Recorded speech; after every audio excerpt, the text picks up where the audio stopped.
welcome back to a episode of Terribly Honest with David Tenson.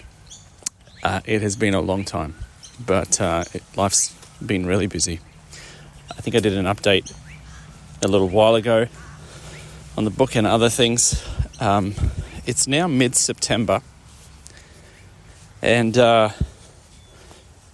honestly, around this time of year, I get a little bit restless, and I think that has been exacerbated this year and this current moment because of a few things. First of all, my eldest just turned 21. So I'm going to talk about parenting today. What I've learned, noticed, and reflect on after 2 decades of parenting. As some of you know, I have 3 children. This year are 15, 17, and 21. A girl and then 2 boys. I have just come back as part of celebrating my daughter's 21st. She didn't want a party. She wanted to go to Japan on a little trip. So that we did that. Now, we lived in Japan and did missionary church-based work and taught English in 2006, 7, and 8. So it was amazing to go back. So we went it was 10 days total, including sort of travel, etc. But if those of you have been fortunate enough to do some international travel, you know that there's a few days either side of that you're preparing and packing and traveling and going and then coming back and decompressing, etc. So a couple of weeks away doing that was really an amazing experience. I have not been on an overseas holidays where I wasn't working, that I wasn't going particularly to either speak or run a workshop or be part of meetings or to preach or counsel people. So this was sort of the first trip that I just went for pleasure, to enjoy myself, and it was fantastic. We visited Tokyo for 4 days, saw some people I hadn't seen for a long time, dear old friends from when we lived here. It was funny because we both had daughters around the same age, so the last time they saw each other was when they were 2. And then we went to Kyoto for 4 days and did some of the touristy things there, some side quests as well. Lots of fun. Loved Kyoto. Super keen to go back. Just a great part of Japan. And I know there are heaps of sort of non-touristy parts of Japan that I'd like to visit too, but Kyoto was great. Arashiyama was fantastic. Things in that prefecture, just lovely and beautiful. And then we were in Osaka for 24 hours, which felt a lot like Brisbane, actually. If you know Brisbane City and you visited the centre of Osaka, similar vibes, similar feel. But that was healing. It was really interesting for me because we sold up and sold out to go to Japan, really believing it. God was calling us here, calling us to go there and to serve the people, which we did.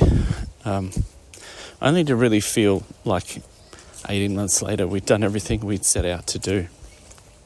And we were pregnant with our second child, and it just wasn't going to be... it was going to be possible, but not plausible or easy to have Natalie give birth in Japan. So we moved back and then had to start again. So if you've migrated or moved overseas and sold up and sold out, it's kind of like this, just reducing your life into 2 suitcases, which has a freedom about it. It did. It felt quite liberating to minimize like that. But then you have to set up again and maximize, and then you have to minimize again and move on and move back to raise a family. Having spent tens of thousands of dollars, done all those things. And then you honestly look back and you think, what were we doing here? Did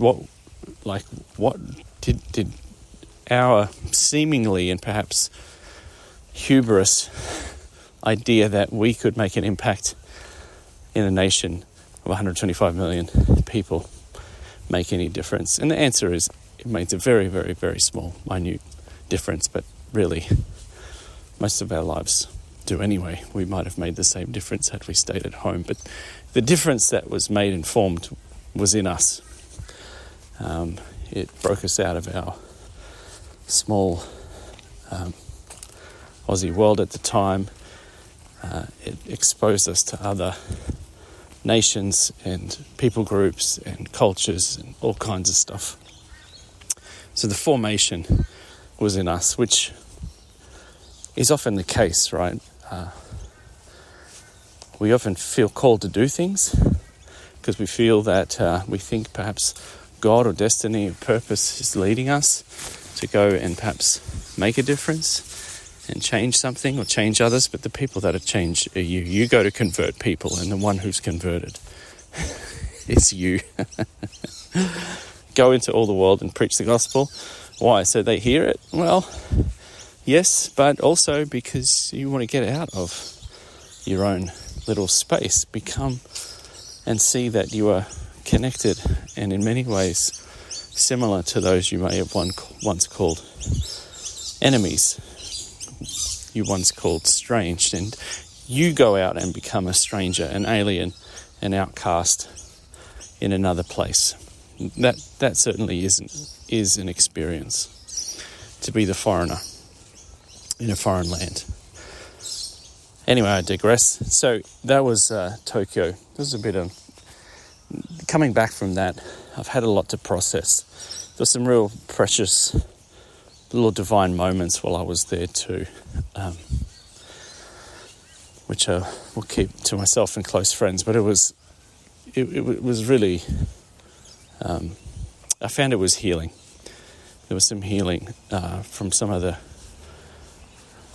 quiet wounds I think I'd been carrying, or the quiet regrets, or the questions and disappointments. Because when we came back, everything was really hard again. We couldn't find housing back in Australia.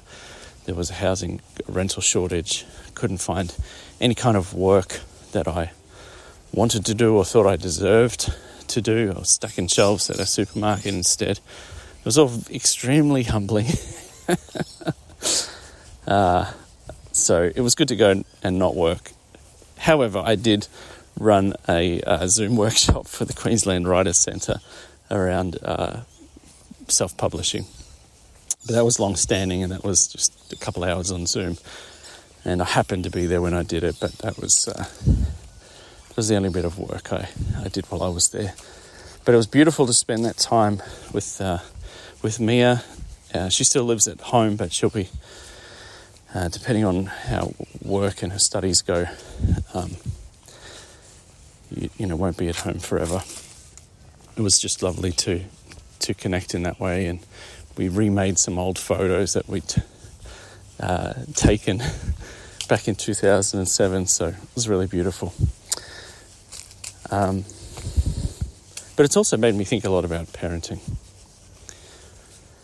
And one of the ways that I personally like to process, surprise, surprise, is by writing and journaling. Sometimes those turn into poems and books. But, by the way, the last book, Descent to Everything, has been doing really well. I think I've sold up to 700 copies now, getting amazing feedback from people. So if you have been one of those who've grabbed the copy of that book, thank you for your support, and for those that have left reviews on Goodreads or Amazon, thank you. It's been really fascinating to see where it's ended up. And some people have bought it and then bought more copies to give away. So always a good sign, and really grateful for that. That's just a bit of a side note. However, the book is on eldering, which is not a topic talked about very much. Instead, as I talk about in the book, as I mentioned in the book, parenting. Parenting is, I looked up the word parenting in our university library online search tool. It came up with 250,000, 250,000 plus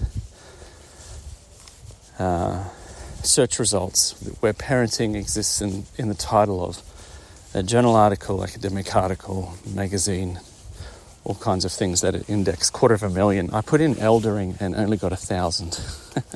So this is a 250 to 1 ratio on extremely important things in life. And interestingly, the eldering results, eldering is not an uncommon last name in some parts of the world. So the word eldering was also got search results because it was the surname of authors that had written about subjects nothing to do with eldering. So, but having said that, there's 250,000 articles and things out on that. I don't suspect that anything that I'm about to share is new or profound, but it's just the synthesizing of my thoughts after 2 decades here. Now, yesterday, as I was journaling, I was thinking about my kids and my kids' success and things that they've gone on to do, and particularly things that I'm proud of them all doing in their own way. And my daughter's nearly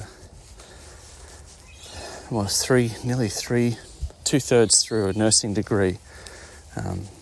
She works at the same aged care centre that I'm a chaplain at. She's very loved. She's very good at her job. She gets good marks. She is going to be a fantastic nurse. That's what all the nurses told me. And there's 100 things that I'm super proud of her, and not just as my daughter, but just as a person as well. She has amazing qualities. She's just a great person, and people who meet her say to me, she's just lovely and wonderful. And then they say, well done, you've done a good job. And the same with my boys. They're just great, polite, generous, kind, clever, creative, quirky, funny young men who, again, I'm really proud of, and proud to be associated with them, and proud to be their father. Natalie and I have been super intentional, sacrificial, and genuinely tried our best to parent our children. When they were young, we decided that one of us should try and be home as much as possible. They were to daycare a little bit, but we just made some really tough decisions, expensive decisions, but intentional decisions to be a single income family as much as possible, and be intentional in the way that we raise our kids, particularly trying to do our best with what we have and who we are in setting them up to be good citizens, loving, kind, generous people. Particularly kind. Kindness is a thing that we tried to bake in. Natalie remains to be, but has put in so much. She put in so much effort as I was working and travelling. She really just poured in and did an amazing job parenting our children. she was fun and active and found things for them to do. There was a few years we lived out of town a bit on the land, and the kids really had a fantastic mum. She still is, but you know, in their youth, as they were children, fed them well, exercised them, loved on them, always made sure that they had good food and good clothes. Did her best and really poured into them.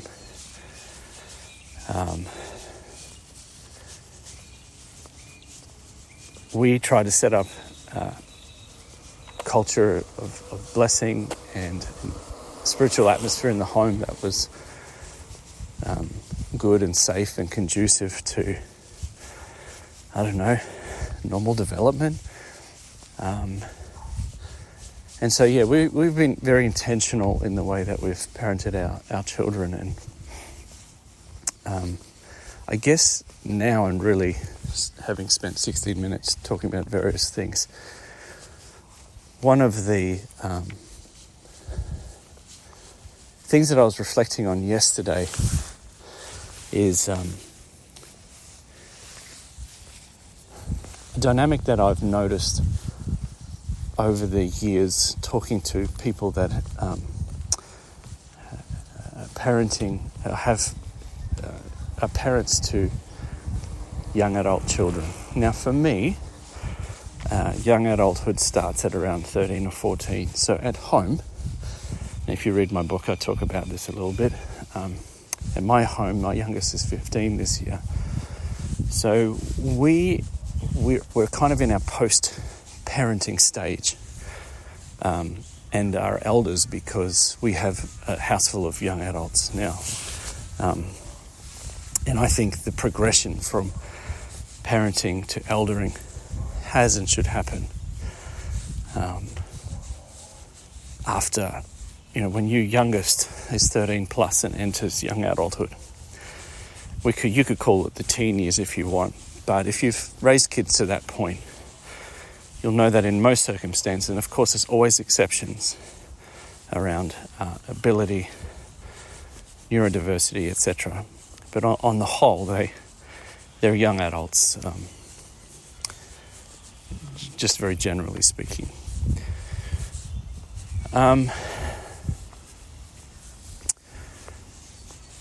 So what I've noticed is a lot of people who are in our stage of life, or have children that, maybe even my age, 20s, 30s, 40s, 50s, 60s, like to speak about their children, often ones that they might be proud of,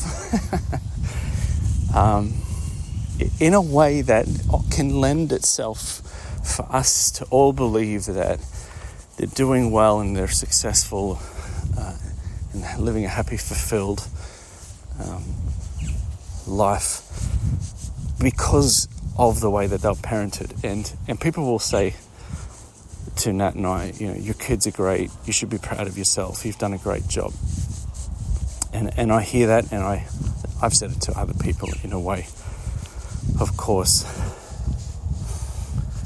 But something that strikes me in parenting and just in raising Homo sapiens is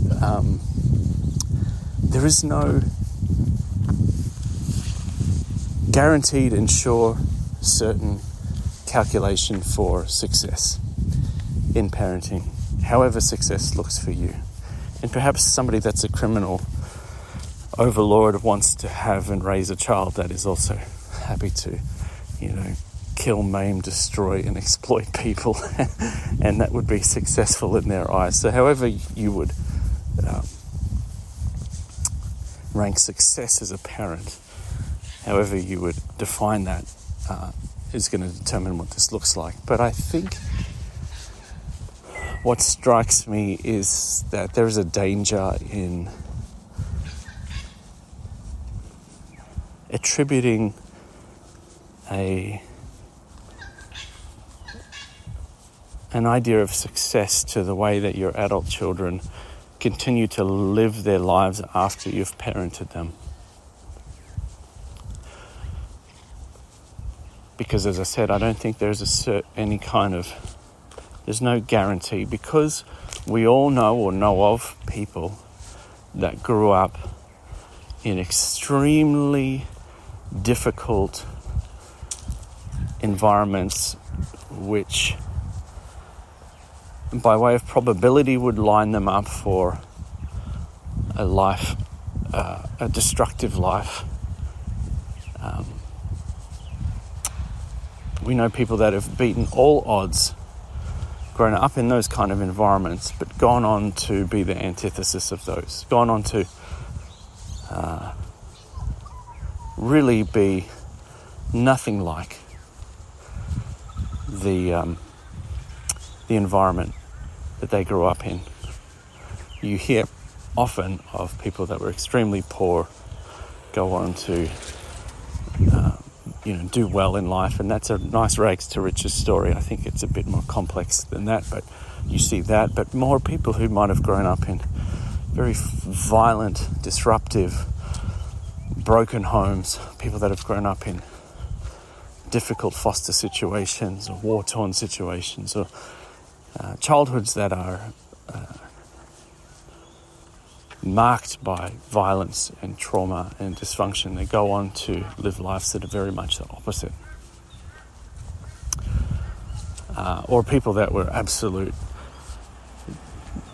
derelict rat bags, even in their early teens, somehow move on, sober up, and add to the world and do great things. So there's no guarantee, but I think we should all just realise too, there's also probability, because there are people that grow up in those really traumatic environments, but and then go on to mimic that and to copy that. And I think that is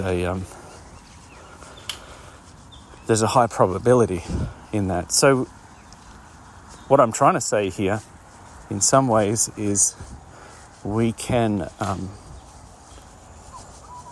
parent to increase the probability of having generous and successful, kind children. We can increase that probability by intentionally parenting and doing the best we can with what we have at the time.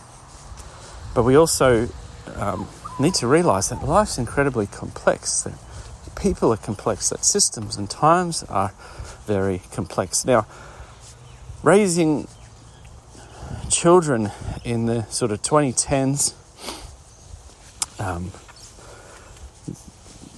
Mia was born in 2004. Raising children from that time onwards, life's expensive now in 2025. Being a single income family now would be extremely difficult, but it wasn't a whole stack easier 20 years ago either, particularly in the field that I worked in. I was no executive 130 grand a year. I did a lot of community work, so we lived poor and it was difficult, and I've shared about bankruptcy before, but financially it was a huge sacrifice for Nat to stay home. And that's just our conviction. I don't judge anybody who thinks or works any different at all. We do what we're convinced of at the time, what we believe is best. And for that very reason, I think in many ways we can really just get lucky when we end up with kids who grow up into adults who just do well or do okay or do better than we did, who are not people we're ashamed of or embarrassed to talk about. Or I know parents that have adult children who those adult children end up living really dysfunctional, difficult problematic lives that may even end in death or incarceration or otherwise, and those parents will beat themselves up about it. It's kind of this prodigal son story. You know, there's a wayward child and one who stays home. There's a narrative around the different success of your children, the things you might be proud about. So what I had journaled was this, and I'm on a walk now, so I'm going to try and remember it, but the gist of it was that if we're going to judge our parenting efforts, we can only judge our own intentions, our own efforts, our own actions and reactions as we have parented our children, particularly when they're young.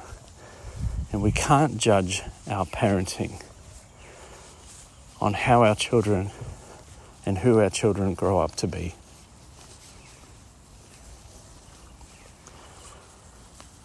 Because I also see parents that were, in my opinion, neglectful, stupid. They broke a lot of parenting rules.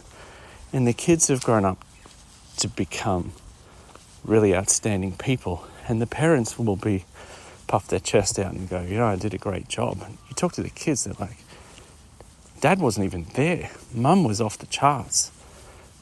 You know, I parented. I'm successful because I did everything the absolute opposite that my buffoon parents had done. And they reach out and they tell their friends, you know, this is how I parented. They wear their children as trophies and badges of honor, when their own children will say, you know what, I had to go to therapy for 5 years. I had to deal with all their stuff. I mean, my parents showed me how it's not done. And so it's funny, you know, you see both parents who are, when adult parents become very aware of their children and the success of their children as any badge of honor or badge or sense of like, I did really well. I think when we do that, and I know I could do that, I think it's just a slippery slope. Again, I am happy to judge my parenting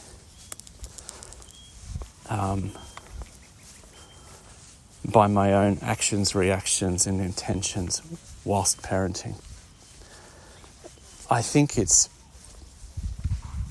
dangerous to judge my parenting based on how my children choose to live their adult lives independently.